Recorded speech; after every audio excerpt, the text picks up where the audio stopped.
He was once the most famous man on the planet, a cinematic genius who brought laughter to millions of audiences around the world. And yet, at the very peak of his career, Charlie Chaplin was banished from the United States, the very country where he had built his empire, branded as a traitor. 30 years later, when Chaplin passed away in Switzerland, the world was shaken once again. His coffin was mysteriously stolen and disappeared for 11 long weeks. What is the real secret behind the grave robbery that shocked the world? And why did a global icon like him have to end his life in such tragedy and mystery? We will turn through the darkest chapters in the life of the tramp Charlie Chaplin. Charlie Chaplin's childhood was a chapter steeped in darkness and hardship, utterly unlike the spotlight he later created on the silver screen. He was born in 1889 in London, into a poor family.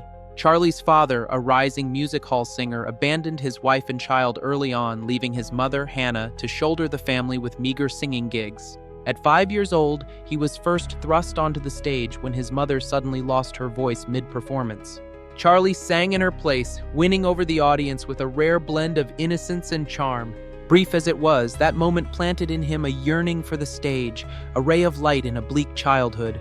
It might have been remembered as a warm moment heralding the birth of a star, but Charlie Chaplin's life was anything but gentle. Hannah's lost voice wasn't laryngitis. It was the first sign of the mental illness that was slowly consuming her. On June 29, 1895, Hannah was committed to an asylum. Too young to fend for themselves, Charlie and Sydney were sent to the workhouse. The years that followed were filled with hardship. At times, the brothers were taken in by their father, but his constant drunkenness and abuse forced the authorities to intervene. Even so, Charles Chaplin Sr. occasionally tried to fulfill his duty as a father. In 1897, he got Charlie into the clog dancing troupe 8 Lancashire Lads, opening a faint glimmer of hope for the boy. But the troupe soon dissolved, and he returned to the cold shelter of the workhouse. On May 9, 1901, Charles Sr. died of an alcohol-related illness. Not long after, Hannah, who had only just re-entered her children's lives, relapsed and was sent back to the asylum. This time, Charlie was completely alone. Sydney chose the only path out of poverty he could see, joining the Navy. With his father gone, his mother ill, and his brother away, young Charlie had no one but himself, struggling to make a living in a harsh world. Over the next 5 years, Charlie took any work he could find to survive. Selling newspapers, making toys, assisting in printing, running errands for a doctor, whatever paid enough to get by. When he couldn't find work, he curled up and slept rough on the streets. He occasionally found himself on stage, like a year-long stint in Sherlock Holmes in 1903, but those tiny roles weren't enough to sustain the dream of becoming a true actor. Everything truly changed in 1908 when the 19-year-old joined the Fred Carnot troupe. The first role was insignificant, just a drunk, yet it was the turning point that put him in the right place among the right people. The troupe also included Stan Laurel, who would later become one half of the legendary duo Laurel and Hardy. Most importantly, in 1910, the Carnot Company offered Charlie an opportunity he could hardly have imagined even in his dreams, a tour of America. In the fall of 1912, American producer Max Sennett set out to find fresh faces for Keystone Studios. At the time, silent films were Hollywood's gold mine. Find the right comedian with the right spark, and money would pour in. And during Carnot's second American tour, a young Englishman named Charlie Chaplin caught Sennett's eye. He offered $150 a week and the promise of steady work. Chaplin hesitated for a year before finally accepting in November 1913. Less than 2 weeks later, he officially became Keystone's newest actor. His first film, Making a Living, released on February 2, 1914, was a bitter failure. Chaplin clashed fiercely with the director, most of his gags were cut, and the on-screen character came off crude and unlikable. For a moment, people wondered if Keystone had chosen the wrong man. But that doubt quickly evaporated. During a visit to the set of Mabel's Strange Predicament, Sennett saw Chaplin hovering about and called out, "We need some gags, put on makeup, anything." Chaplin stepped into the prop room and found a pair of baggy trousers, a bowler hat, and a small cane. Later, he recalled, "I had no idea what the character would be, but the moment I put on the clothes, I felt the person come alive. By the time I walked on stage, he was fully formed." That he was the little tramp, the character that would make Chaplin's name and career. In that costume, Chaplin made the crew laugh so hard they had to stop filming. By day's end, he swore he would never appear on screen without the tramp.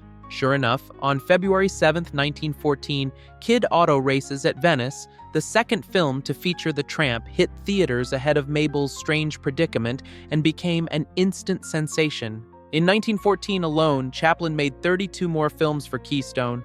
When his contract ended in December, a bidding war erupted.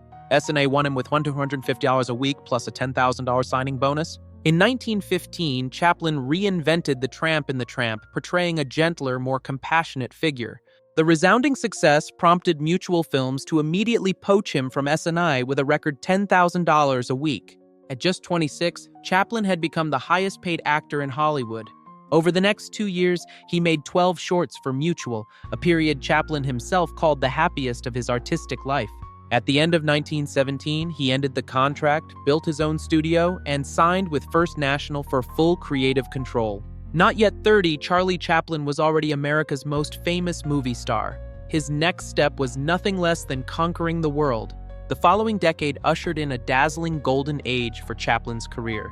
The Kid, 1920, The Gold Rush, 1924, perhaps his finest work, and The Circus, 1928, which Orson Welles once hailed as the greatest film of all time, cemented Chaplin's status as a cinematic titan. He wasn't just an actor, he was a shrewd producer. In 1919, with Mary Pickford and D.W. Griffith, Chaplin founded United Artists, securing complete control over his films. Yet if 1918-1928 was a golden public era, behind the spotlight, Chaplin's private life was cast in shadows not easily dispelled. Charlie Chaplin's private life became as much a topic of conversation as his films. His first marriage came in 1918 when he was nearly 30 and Mildred Harris was only 16. Believing she was pregnant, Chaplin rushed into marriage to avoid scandal. When he learned it was a false alarm, the relationship quickly turned tragic. He grew distant and dismissive, ending the marriage when Mildred was just 18. A few years later, Chaplin became embroiled in an even more controversial romance with Lita Grey, whom he'd known since she was 12. At 15-16, Lita became pregnant, and Chaplin had to marry to avoid charges of unlawful intercourse with a minor. The marriage lasted only 3 years, ending in one of Hollywood's loudest divorces at the time, rife with serious accusations of cruelty and depraved sexual behavior. After 2 turbulent marriages, Chaplin wed actress Paulette Goddard in 1936. It was a rare period of calm in his love life, but the two quietly separated in 1942. Just a year later, he caused a stir by marrying Una O'Neill, daughter of playwright Eugene O'Neill. Una was 18, Chaplin was 54. The match faced fierce public and family opposition, yet it proved to be his most enduring and happy marriage. They stayed together for over 3 decades, had 8 children, and Una remained by his side until the end. But marriage wasn't the end of it. In 1943, Chaplin was caught in a notorious lawsuit with Joan Barry. The young actress accused him of abandoning her while she was pregnant. Though blood tests showed he wasn't the father, a California court still ordered him to pay support. At the same time, Chaplin was prosecuted under the Mann Act for transporting Barry across state lines for sex, giving the press a field day and turning the trial into a media storm. He was ultimately acquitted, but his reputation suffered badly. The king of comedy was now tainted in the public eye. There were also rumors, never proven, that he had an affair with Marion Davies, mistress of newspaper tycoon William Randolph Hearst. Rumors and scandals piled up, turning Chaplin's private life into an endless carousel of controversy. It could be said that while on screen, Chaplin's Little Tramp brought laughter and human empathy to millions. Off-screen, he was mired in messy romances, stormy marriages, and reputation-wrecking scandals. His life, therefore, is not only the tale of a brilliant artist, but also the tragedy of a man tormented by his own passions and missteps. Despite the turmoil of his private life, Charlie Chaplin's artistic career still blazed like a star that cannot be extinguished. On October 6, 1927, The Jazz Singer premiered, ushering in the era of talkies. Chaplin pessimistically predicted this new fad wouldn't last 6 months. Then came the Great Depression of 1929, and the image of a poor but kind-hearted tramp became a precious tonic for audiences of the time. In 1931, even as Hollywood rushed toward sound, City Lights, a silent film, was a resounding success. Chaplin left America, traveling the world and meeting figures from Einstein to Gandhi. Returning to Hollywood in the summer of 1932, he was haunted by two enemies of humanity: automation and nationalism. Out of that came Modern Times, 1936, a satire of capitalism, marking Chaplin's gradual shift leftward and open sympathy for communism. In 1939, he began The Great Dictator, a satire of Hitler while the US was still neutral. When the film opened in 1940 with its famous closing speech, many didn't see the little tramp calling for an end to war, but rather a suspected communist pushing ideology. The House Un-American Activities Committee, HUAC, formed in 1938, promptly marked Chaplin as a thorn in its side. After Pearl Harbor, he openly praised the Soviet Red Army and even made statements defending Stalin. While such remarks could be tolerated among allies, to those who already suspected Chaplin of being anti-American, they were a spark to tinder. On April 11, 1947, Chaplin lit the fuse on his career with Monsieur Verdoux. In this black comedy, he plays a man who marries widows and murders them for their money. The film nearly sank United Artists and pulled Chaplin into a spiral of boycotts and prosecution. Though Monsieur Verdoux is now seen as a late-period masterpiece, at the time it was a shocking blow to the public. In truth, the fuse had been burning since 1941 when Chaplin praised Stalin and became entangled with actress Joan Barry. The press, led by columnist Hedda Hopper, joined forces with FBI Director J. Edgar Hoover to take Chaplin down, while Senator William Langer openly called for his deportation. And just when Chaplin needed another city lights to cleanse his image, he released Monsieur Verdoux, a film that likened capitalism to mass murder and even implied national guilt after Hiroshima. It was the last straw. In November 1947, when 10 Hollywood figures were jailed for refusing to name communists and over 300 were blacklisted, Chaplin's name was among them. Even so, he still had the money and clout to make Limelight, 1952, a melancholy film about a faded clown.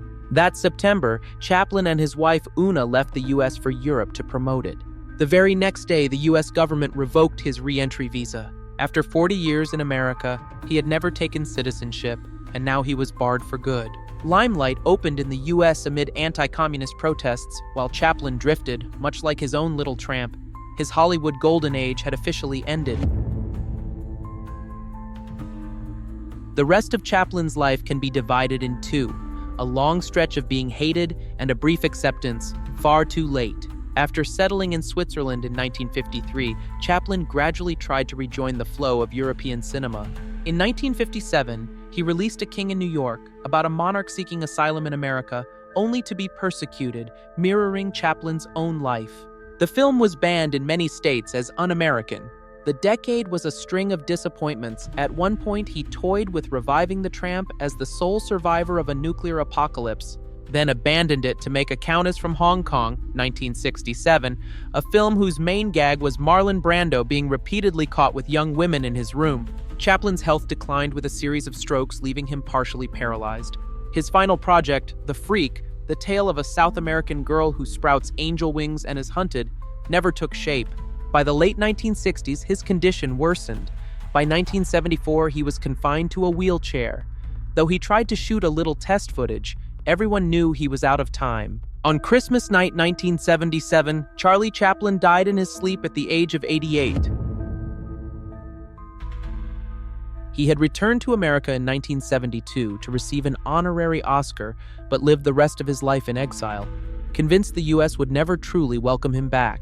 One might think that was the final chapter, but fate had a macabre twist left. In March 1978, 2 Eastern European refugees dug up Chaplin's grave and hid his body for ransom. For 11 weeks, his remains were missing, until police caught one of the men calling Una to demand money. Chaplin's body was recovered and reburied, this time beneath reinforced concrete. Horrifying as it sounds, Chaplin himself might have seen in it a striking piece of cinema. Those grave robbers were destitute immigrants, desperate to scrape together money to feed their families. The tramp never went that far, but in many ways his life wasn't so different, always struggling, always hungry, always seeking a place in the world. You can almost imagine a darker Chaplin turning this into a film. The tramp's bewildered face dragged into a grave-robbing scheme by gnawing hunger. And perhaps that would be oddly fitting. Chaplin's films were among the first to truly empathize with the poor, their hardships, their frail hopes, their small dreams. By the magic of cinema, he distilled them into masterpieces, rich not only in laughter, but also in compassion. He could be cruel, impulsive, even arrogant. But Charlie Chaplin will forever remain the greatest clown who ever lived. For all the tragedy in his life, he brought joy and hope to millions. Charlie Chaplin's life feels like a grand tragedy written by fate itself. He's the clearest example of a paradox. On stage, he brought endless laughter, but behind the curtain, he was a man scarred, flawed, and deeply tragic. To me, Chaplin was a complex soul. He carried the brilliance of a true genius, but also the vulnerability of someone forever haunted by a poor, broken childhood. Maybe it was exactly those years of hardship that gave his work such compassion, where the tramp became a symbol of people abandoned by society. At the same time, though, his insecurity and fear of loss often pushed him into troubled relationships and scandals that cost him dearly in reputation. Personally, I don't see Chaplin as perfect. Sometimes he was selfish, sometimes even deserving of criticism, but he was profoundly human. His life stands both as a warning about temptation and mistakes, and as proof that honest art can rise above scandal and prejudice. Looking back, I feel Chaplin became iconic not just because of his talent, but because he lived a life filled with shadows and turned them into light on screen.